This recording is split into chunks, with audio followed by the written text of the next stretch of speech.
is finally sweater weather here in Ohio, and I am wearing one of my favorite sweaters. I have a closet full of them, and I am happy and excited to be able to start wearing them. But today I really wanted to talk a little bit about some of those profound moments that you can have in a session with a client. Now, whether you're a therapist or a doctor or, any type of clinician that works with patients or clients, you have probably had moments like that. And if you are a client or a patient and you feel like your therapist, for example, has said something really profound, something that really stuck with you and resonated, and you remembered it and you took that to heart, that is awesome. Just know that a lot of those moments sometimes just come off the cuff and they are in the moment.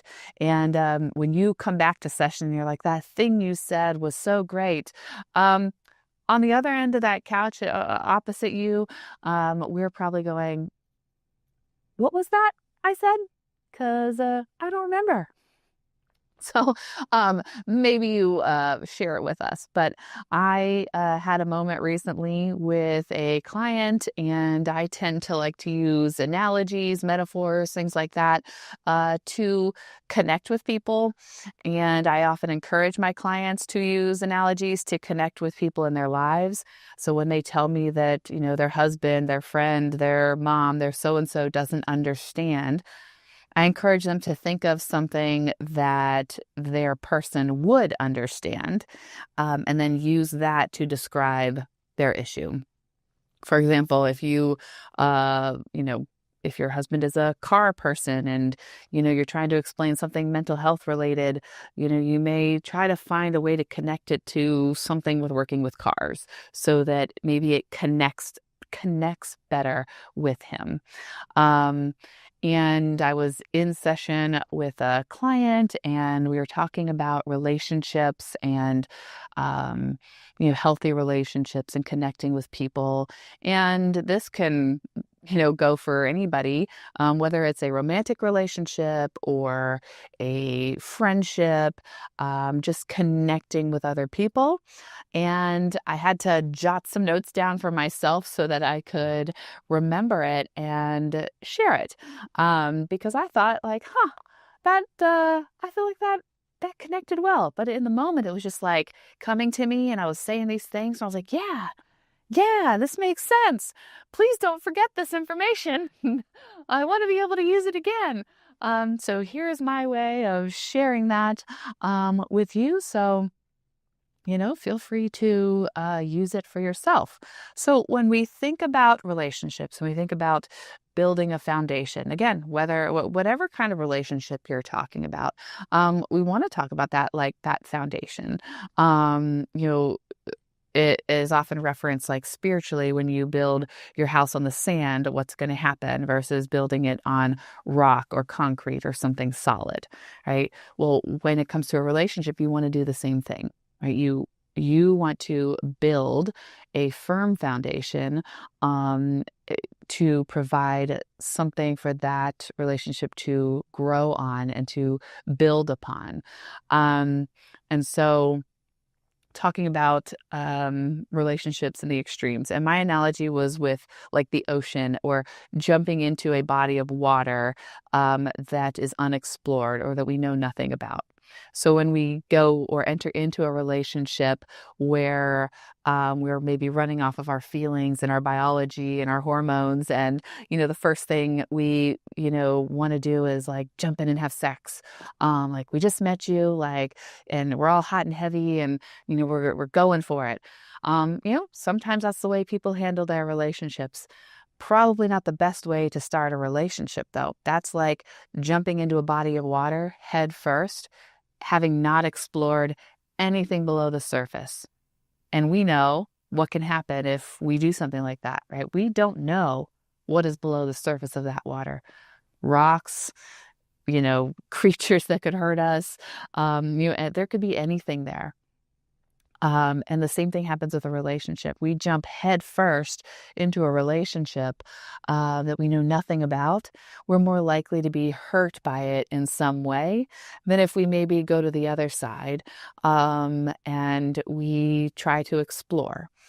So I pose, and I pose to my clients in general, we're talking about relationships. We have like those extremes. We have the like, I'm jumping into this relationship and, we're having sex right away. It's like all the way over on one side. And then all the way on the other side, maybe is the like abstinence. We're not doing anything. And, we're going to spend 10 years getting to know each other. I don't know, but that's over here. Right. Then we've got everything in between. And what I try to say is like, we want to find that middle ground at least, right? How can we bring this side more to the middle and maybe this side more to the middle? Depending, that's going to factor in a lot of things.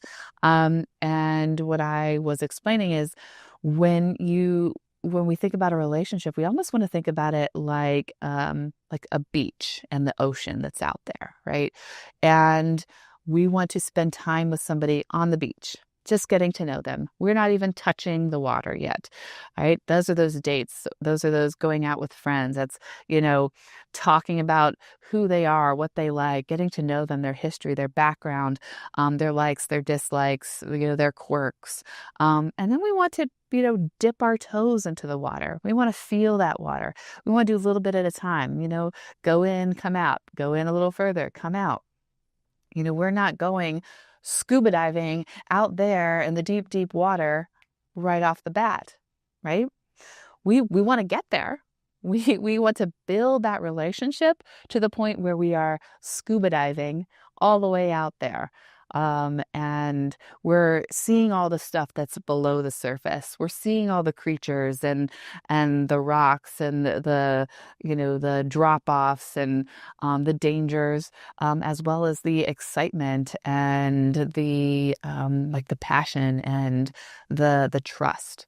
But you're not going to get there just immediately. Maybe, you go in a little bit and you feel that crab walk over your feet and you're like, ooh, what is that? Right? What was that in my relationship that just gave me a little, ooh, I don't know what that was. Maybe it's something your partner, warned you about. What we hope is that as you're getting to know each other, you're sharing those things, with your partner before we get there. So they're learning those things about you. So before the crab crawls over your feet, you're aware it exists. Maybe you just haven't seen it yet. Or the crab crawls over and they're like, oh yeah, here's this thing, right? We should talk about that because it's now come up. It's something to address. Okay. All right. Then we go a little further and, we hit a little like rough spot and we're like, okay, like, what's this? And then we're going out and then we're realizing, oh, my partner can't swim. Like he's not doing a very good job. Maybe he needs a little assistance. Whatever that may be. Is that couples counseling? Is that, hey, he needs to work through some things, or I need to work through some things, or I need to be a little more patient with him, them, they need to be a little more patient with me, right? You're starting to maybe feel that discomfort and you're starting to notice some of those rocky areas and some of those things that are a little off. But you make it through that and you keep going and, we can swim now. We don't need the floaties. We don't need the extra help. We got through that. And now we're snorkeling. We're still on the top of the water, but we've built trust and we're able to now look down and see, there's all that past stuff we haven't quite shared yet, right? There's that mommy troubles and daddy troubles and traumas and experiences and things that we're bringing to the table. And maybe we've addressed some of those, but now we're really seeing it. Now we're really talking about it. Now I'm really aware. And then we're jumping in and we're scuba diving. Now we're going all in. Right? We're doing the thing. We're in it. We're seeing all the things around us and we're trusting each other and we're there to support each other. And we love each other. So that was kind of my analogy for building a relationship. There's the all in. I'm diving in. I'm not looking. I'm not exploring. I'm more likely to hurt myself. And there's the like beach, ocean, and we're tiptoeing in. We're a little bit at a time, and we're growing, and we're bonding, and we're getting to know each other.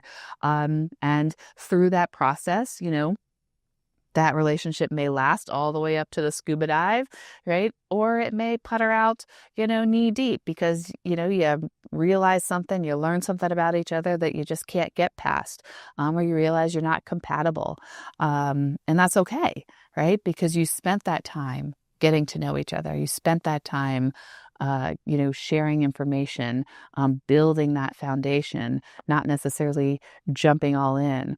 I kind of framed it, like a pyramid, and the base, right, is that getting to know each other. And if we skip that and we go right to the sex, for example, right to like we're moving in or we're doing those more intense things, we skip all those other building blocks to a relationship. And then when we try to go backwards, it's, hit or miss whether it's successful or not.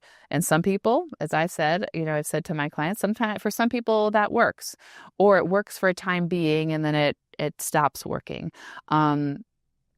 It's not to say that people who build a foundation, that they're always successful. Obviously not. We all know someone who's gotten divorced or separated, or, their relationships don't work out and they seemed like they had it all together, right? Things happen in relationships. But you're more likely to be successful in a relationship, again, friendship or otherwise, or romantic relationship, if you're trying to build it in maybe a more strategic way, in a more healthy way, starting from the bottom and building, then kind of skipping some parts and trying to get around things to get to the good part, right? If we're just trying to get to the good part, and in this instance, I'm talking about maybe more of those physical relationships, but there could be other things. We may miss out on really important information. So for some people, it's sex. For some people, it's money. For some people, it's looks. For some people, it's, intelligence.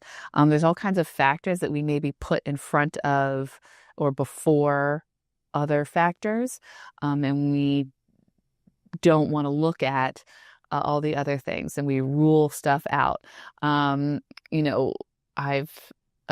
of my favorite movies is Anne of Green Gables, and Anne does not want to. This is a what do they call it? I don't want to ruin the surprise. If you've never read or seen Anne of Green Gables, then maybe plug your ears for a minute. And she meets Gilbert Blythe, and her first experience with him is him picking on her, and throughout the story, you can tell that like Gilbert really likes her, and you think she likes him, but she has it in her head that he is not her type.